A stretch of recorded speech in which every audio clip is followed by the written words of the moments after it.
BTV ఇది మీ TV. రేపు దాదాపుగా ఇంకా 2000 పైచులకు ఉద్యోగాలు రేపు ఇదే ప్రాంగణంలో ఇదే సమయంలో కొత్త నియామకాలు చేపట్టడానికి కూడా మా అధికారులు మా ప్రభుత్వం ప్రయత్నం చేస్తుంది. రేపు వాళ్ళ కళ్ళల్లో కూడా ఆనందం చూడాలని మేము అనుకుంటున్నాం.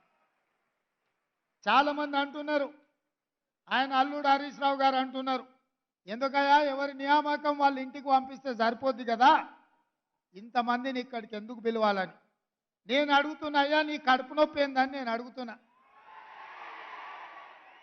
వీళ్ళందరూ మా తమ్ముళ్ళు మా చెల్లెళ్ళు వాళ్ళందరితో ప్రత్యక్షంగా కలిసి వాళ్ళ ఆనందంలో భాగస్వామ్యం తీసుకుంటే ఇంటికి వెళ్ళిన తర్వాత నాకు కంటి నిండా నిద్ర పడుతుంది, బుక్కెడు బువ్వ వంట పడుతుంది. ఎందుకంటే నా బాధ్యతను నేను నెరవేరుస్తున్నా అన్న సంతోషం నమ్మకం నాకు కలుగుతుంది. ఎందుకంటే మీలాకటోళ్ళు లక్షలాది మంది కొట్లాడితేనే, మీరు కట్టెబట్టుకొని నిలబడితేనే ఈనాడు ఈ ప్రభుత్వం ఏర్పడ్డది. మీ అన్నగా రేవంత్ అన్నగా ఈ రాష్ట్రానికి ముఖ్యమంత్రిగా బాధ్యత చేపట్టిన.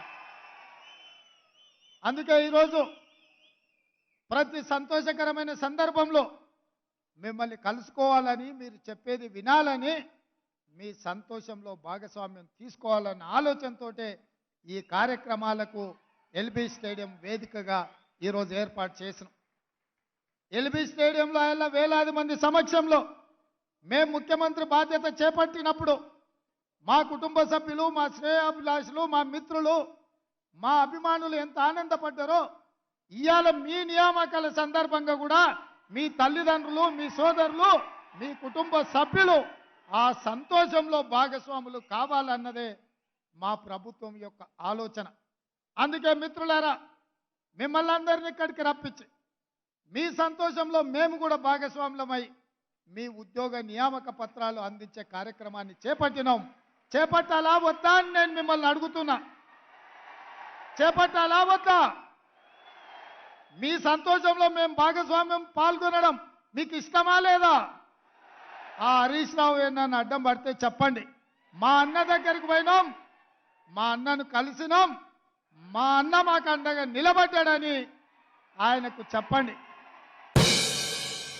మీకు గనక ఈ వీడియో నచ్చినట్లయితే మన ఫ్రెండ్స్ అందరికీ షేర్ చేయండి. మీ బీటీవీని సబ్స్క్రైబ్ చేయండి ప్లీజ్. బీటీవీ ఇది మీ టీవీ.